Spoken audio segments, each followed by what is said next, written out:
Alright, today I wanted to look at a little bit of mid lane Scylla.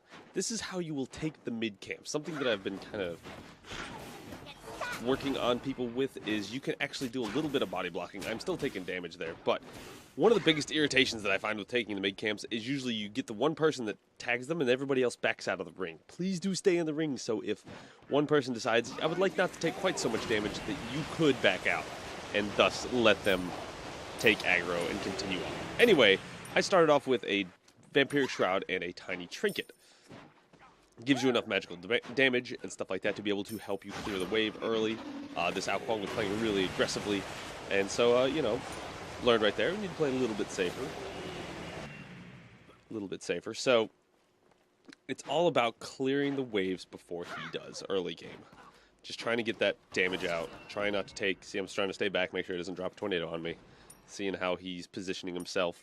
Looking at, he wants to try and get the damage on me and also onto the minions, so you just want to give him an either or, preferably if he wants to get the minions, then you just stay far enough back or up that he doesn't drop them on you, and if he's trying to go too hard for you and puts the tornadoes on you, then you have minions to follow up with.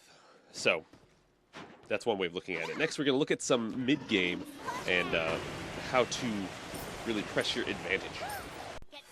Alright, this is after my first back. I got full cooldown boots with the money that I had earned. I got to level 8.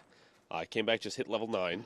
And it's still about clearing the waves. You still just want to be your main focus, getting the mid camps, clearing waves as fast as you can, holding the other mid laner in mid. Because your first job is to clear waves and get experience, get farm, and get gold.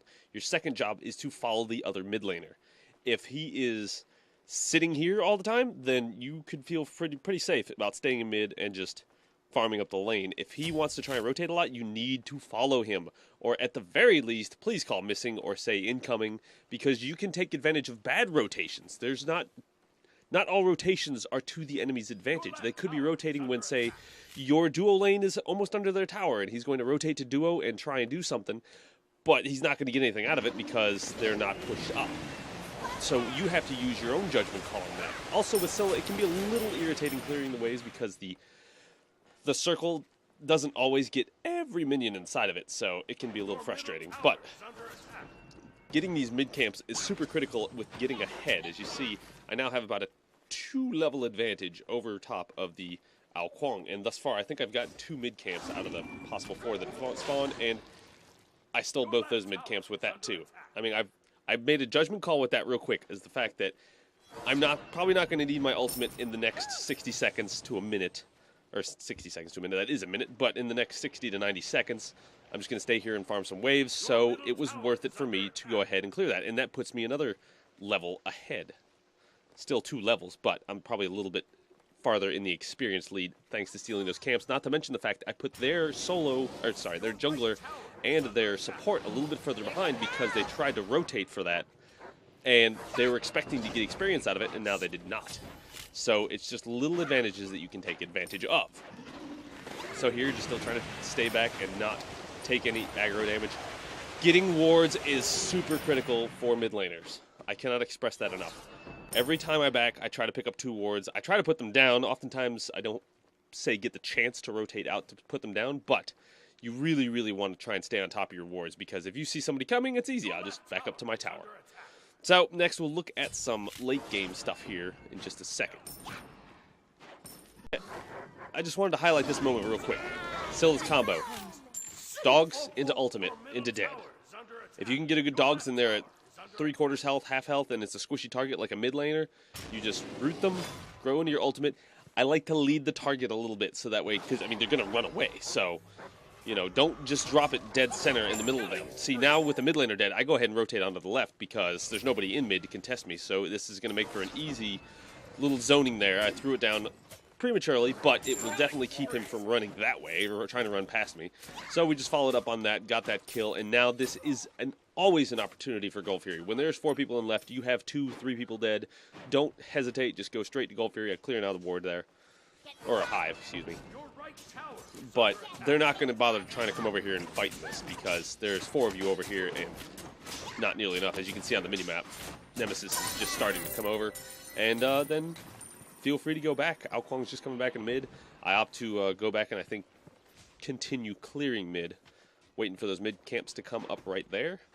Going to clear those mid with the support and thus press our advantage a little further. Now, on to late game.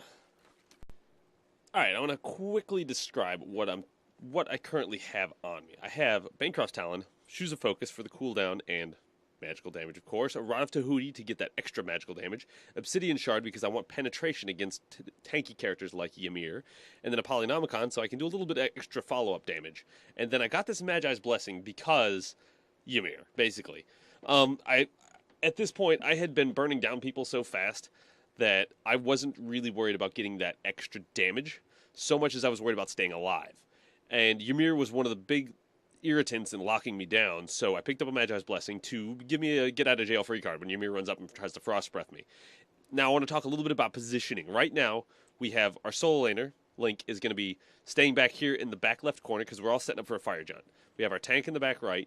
They're basically covering the rear exits and entrances because the last thing we want to have happen is Nemesis to come in behind me, who's sitting a little bit out of position, I would say, possibly, but I'm also playing bait. I have my Magi's Blessing up. I have all of my abilities up, so I can get out really fast if I need to. And as we can see, we have it warded very well over there, so we've got good vision on what they're doing. And so I know that I'm pretty safe being up here. And so I'm trying to kind of draw out Ymir to get him to come and do something. And if we can burn down Ymir as fast as possible in front of this Fire Giant, that's going to mean a Fire Giant for us because we are the only ones with the Hog 3. And so we can bait out the rest of the Fire Giant. We can force them to come in and fight us, and it'll be a 5-on-4 advantage in that situation. So let's go ahead and play this out. So Ymir comes in, I root him, we throw down some extra damage. There's more damage. Link comes in and does follow-up damage. Our Osiris dives in now, and now it's time for me to go up into my ultimate. Right there, I'm going to go ahead and get my first kill. I didn't want to pop my ultimate too early, but I wanted to make sure that when I did use it in this team fight, that we followed it up with a kill. Ao Kuang's going to throw down his dragon, missed a little bit, follow it up on the dragon, and then I still have my ultimate up. Where did I go? Oh, right there. And followed it up, one shot, taken out the Hebo, and then rooting up the Nemesis because I knew she was going to be coming after me right immediately then. Going after that, cleaning her up, I guess. And then it's just a matter of trying to chase down that